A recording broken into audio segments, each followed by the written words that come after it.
برای اولین بار هست که در داخل ایران داریم در شهرستان فومن ما رو انجام میدیم. مردم وارد وضعیت غر و قبرستان میشن، بعد از اون میاد تو یک بخش دیگر که همش تو همین مسیر هست، بحث نکیر و منکر رو داره. بحث جهنم رو ما طراحی کردیم، تو این جهنم از پل صراط عبور میکنن و آتشی که در زیر همین جهنم به شکل واقعی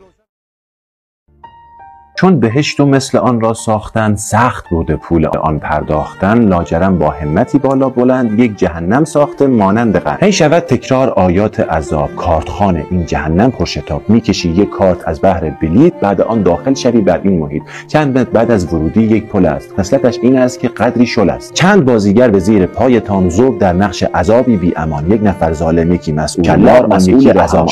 ای صاحب کراما شده، ای نبوغ اندر نبوغ اندر نبوغ، ای شعورت شهره عالم شده. پرسشی درگیر افکارم شده، پشت این ملت کمان آرش است. ملتی را که درون آتش است، از چه بابت دیم از دوزخ دهی؟ هی دلاشوبی از این برزخ دهی. حدس من این است با این انتخاب میکنی کار خودت را زیر آب. چون که با این حرف که دنیا فانی است، ناامیدی کار بس آسانی است. تا که ترسان دید با این خلق را، میزنید استارت قطع برق را. من که میدانم مرا خر کرده ای، خود اگر این حرف باور کرده ای. لطف کن دنیای مردم را بساز، عرضه داری بر بهشت خود بناز.